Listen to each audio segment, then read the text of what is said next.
She gave me all the proof I'd ever need. The glass was heavy in my hand, ice melting slow as bourbon burned my chest. I'd picked my seat carefully at the retirement dinner, far enough down the table to avoid the usual small talk and forced pleasantries, close enough to watch everything unfold without missing a single detail. It was supposed to be a celebration for a man who'd put in 40 years at the company and was finally done with early mornings and late nights, ready to enjoy his golden years. But Melissa had never been good at letting a moment belong to someone else. She thrived on redirecting the spotlight, commanding attention, even if it meant throwing me under the bus to do it. That was her specialty, making herself the center of gravity in any room. I heard the inhale before I heard the words. That particular breath she took when she was about to perform. Her chair creaked as she leaned back, voice rising just enough to carry over the table's laughter. At least my ex knows how to treat a woman, she announced, smiling with that polished cruelty she'd perfected over the years. She didn't look at me when she delivered the line, didn't need to. She knew with absolute certainty that I'd heard every syllable. She wanted me to hear it, wanted me to feel the sting. It was surgical precision.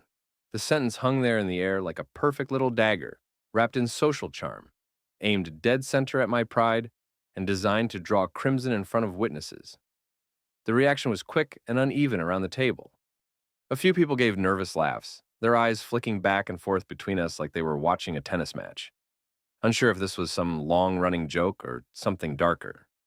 Others froze with forks and knives halfway to their mouths, still trying to make sense of what just happened. Someone coughed into a napkin to break the silence, and 2 seats down, I caught a knowing smirk on the face of a man I remembered from one of her old Facebook tags, like he understood more than he should. I didn't give her the win of seeing me flinch.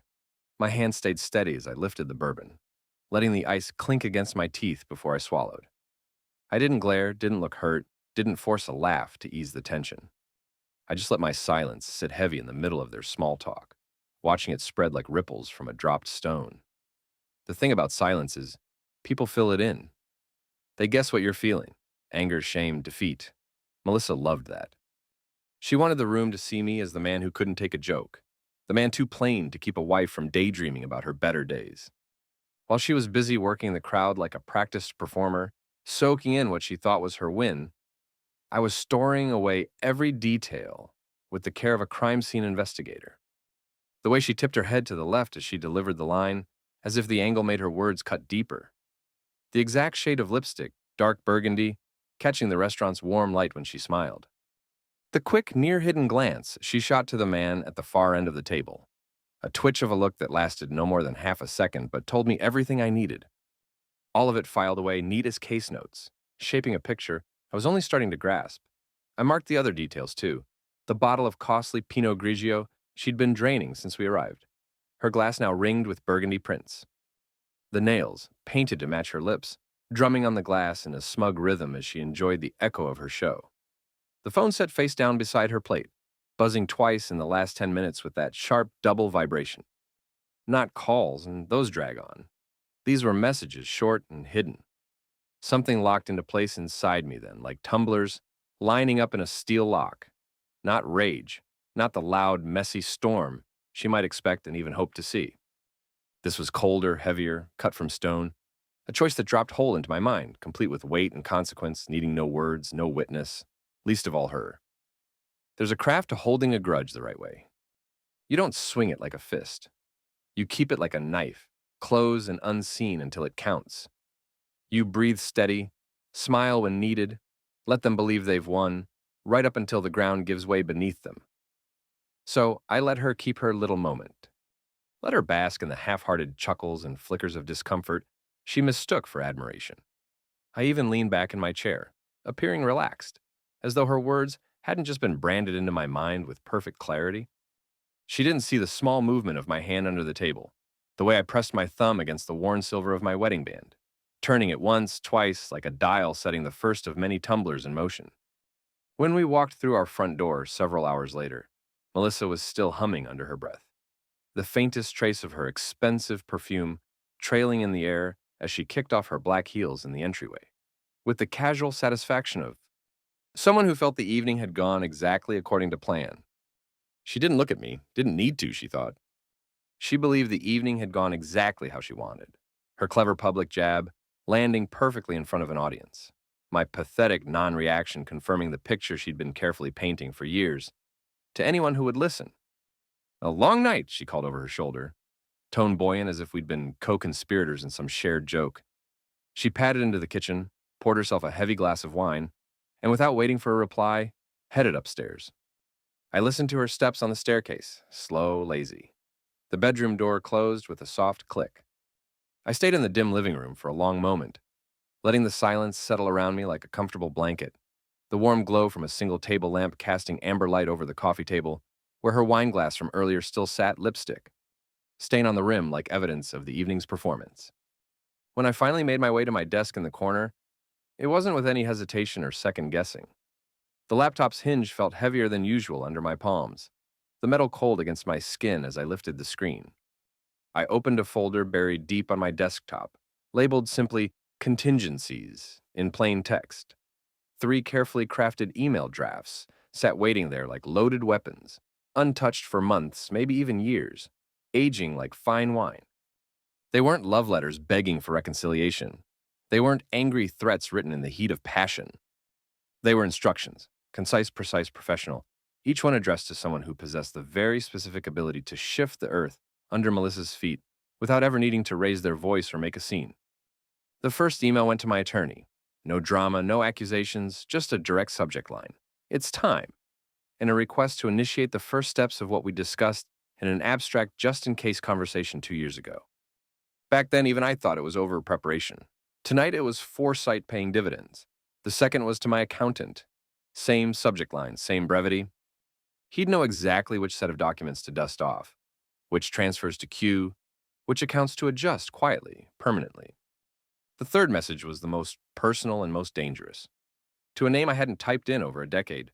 Someone she'd never thought I'd keep in my back pocket. Someone who owed me, not in cash, but in favors that don't get written down. This one wasn't about finances. It was about reach, about the kind of access you only get from someone who operates far outside polite society. I kept each email under 50 words. Nothing that couldn't be denied or explained away if it fell into wrong hands. Each one was a fuse, short and already burning the moment I hit send. Upstairs, her muffled laugh bled through the ceiling. Probably texting that man from the party, probably smirking to herself about how I'd taken it. I'd already shifted to a different frequency entirely, one she didn't even know existed. I didn't need to guess what she was doing up there. The mirrored iCloud backup had been in place for weeks. Just a few keystrokes and the right access point on a day she'd left her devices unattended. Since then, everything she typed, snapped, or saved slid neatly into a folder on my private server, time-stamped and archived. At 11:08 p.m., the first screenshot popped up on my second monitor. You should have seen his face. Actually, there was nothing to see. He just sat there. Pathetic. Sent to her sister. 3 minutes later, to a number I knew before I even checked. Made him look like a fool tonight. Wish I were with you instead. Then came the selfie. Her in our bed, wine glass in hand, strap of her nightgown sliding off one shoulder. Sent to him. I saved everything without even enlarging the previews. Not because I needed to study them, but because one day she'd see them again in a very different setting and realize she'd taken them from me without even knowing. While she slept off her satisfaction, I executed the final phase. The business shares were first. Officially, I still owned them, at least in the casual way Melissa understood ownership. But on paper, real paper filed in locked drawers and encrypted servers, they'd been sitting under a holding company for nearly a year. All it took was a signature authorizing transfer to a structure even harder to untangle. The cabin of state came next. She'd always loved that place, probably imagined it as her post-divorce retreat. What she didn't know was that I'd signed it over to my godson last summer. The deed was recorded. Taxes paid from an account she'd never seen. Then the joint account. By 2:14 a.m. it was empty. Funds moved into a trust with a charter so tight it might as well have been carved in stone. Even if she discovered its existence, she couldn't touch a cent without my explicit consent. Every transfer, every notarized document, every file upload had been rehearsed in my head for months. No fumbling, no second-guessing. My phone started buzzing before sunrise. Low, persistent hum on the nightstand. I didn't move, let it run its course. Different numbers, all unrecognized except for one. Melissa. By the time I sat up, the call log was stacking like falling dominoes. Melissa, her sister. Melissa again. Unfamiliar numbers with local area codes. I didn't answer a single one. Instead, I made coffee and opened voicemail. The sixth message was from Melissa herself. Timestamp 6:14 a.m. Voice sharp and clipped with the first crack of panic threading through it. Why is my card declined? Where is our money? I could hear traffic in the background. She was already out, probably at her usual cafe, expecting to buy her overpriced latte and sail through the morning on autopilot.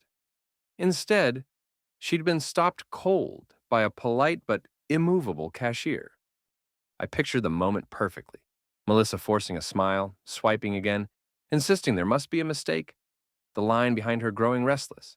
Then the subtle shift as she realized something was very, very wrong. The doorbell's chime cut through the refrigerator's hum, sharp and insistent. When I opened the door, it was her sister Lauren, usually the type to arrive in a burst of perfume and noise. Today, she was stripped of all that, skin pale enough to make freckles stand out like flecks of ash. What did you do? The words stumbled out like she'd rehearsed them and still gotten the order wrong. Her voice trembled, betraying the fear she was trying to dress up as outrage. I stepped to the side, slow enough for her to see past me into the living room. Her gaze followed mine to the desk in the corner where a single thick envelope sat, heavy with paper, my attorney's letterhead visible even from the doorway. I watched her face change as she processed it, lips pressed together, jaw tightening. You can't, she started. But the sentence trailed off into the kind of silence that comes when someone realizes they have no idea what they're talking about. I'll tell her you're home, she finally said, though it sounded more like she was telling herself. Through the frosted glass, I saw her hesitate before turning away, phone already pressed to her ear. By mid-afternoon, the machinery I'd set in motion had produced its first physical tremor. The courier didn't knock, just rang once, left the flat, heavy package on Lauren's doormat, and was gone. When Melissa slid open the envelope, the first thing she saw was the legal header. Petition for dissolution of marital assets. No friendly greeting, just stark black letters declaring the start of something irreversible. The second item was thinner but sharper, printed screenshots of her own messages with original timestamps. Her words to her sister, to her ex, each laid out in clean, undeniable ink. Beneath those, a still frame from the retirement party catching her mid-laugh, head tilted, eyes glinting with satisfaction. Around her, the table's mixed reactions were frozen. Couple half smiles, couple uncomfortable stares, one man looking directly at me. At the bottom, slipped in like an afterthought, was the only thing in my handwriting, a single card on heavy paper stock. This isn't about him. It's about you underestimating me. The diner I picked was neutral territory, but not really. I'd chosen it because it had booths deep enough for privacy, but close enough to the counter that staff could hear if voices rose. Melissa had always been very aware of an audience. I got there 20 minutes early, took the far corner booth facing the door. Coffee black, untouched, steam curling as I watched cars in the lot. She walked in at 1:06. The mask she usually wore cracked. She spotted me instantly and came over, movements sharp and too fast. Like she was afraid if she slowed down, she'd start thinking. The second she slid into the booth, questions came. What the hell is going on? Why are you... I didn't interrupt. Just reached down and placed a black folder on the table, pushed it toward her until it stopped in front of her untouched silverware. She hesitated, eyes flicking from folder to my face. I gave nothing away. No smirk, no glare. Just steady, calm regard that made people feel the silence themselves. She opened it. First page, clean financial records. Withdrawals, transfers, joint account balance dropping to 0. Line items showing the cabin's title transfer, the holding company acquiring my business shares. Next section, GPS logs, dates, and times. Her phone's location data plotted on a map showing her girls' weekends landing squarely at an address I knew very well. Each point matched against credit card swipes. The third section hit harder. Photographs, crisp and dated, taken from just enough distance to be discreet, but clear enough to leave no room for doubt. Melissa on the sidewalk outside his apartment, at a cafe, leaning across the table, hand on his wrist. Unlocking a hotel room door with him behind her, his hand on the small of her back.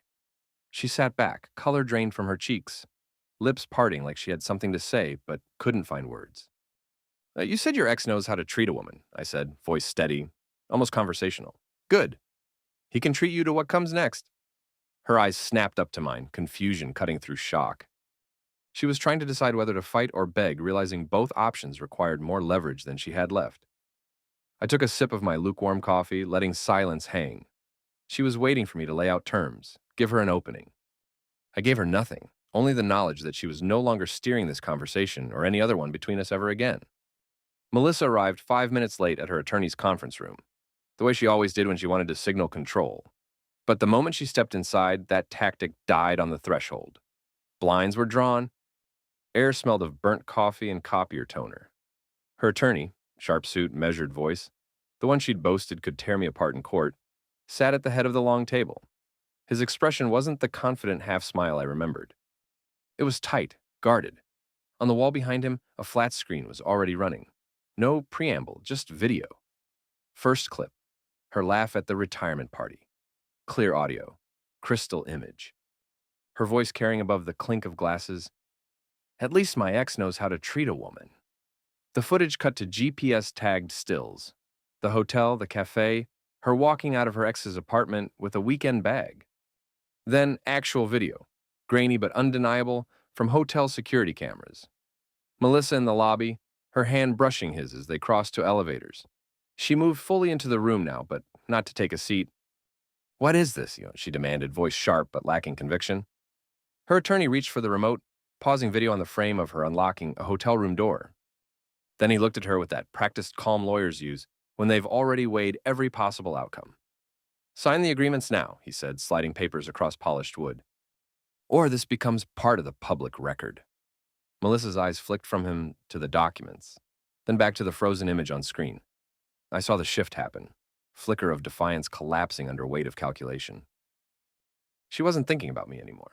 She was thinking about her parents, her social circle, committees she sat on, that traded in whispered reputations like currency. She reached for the pen. Her hand trembled just enough that the tip scratched paper before finding its place on the line. She signed once, twice, 3 times, each stroke quieter than the last. When she pushed papers back, her lawyer simply reached for the remote, turned off the screen, and began collecting signed copies without looking her in the eye. The courthouse lobby was all glass and echo, the kind of space where every sound carried farther than it should.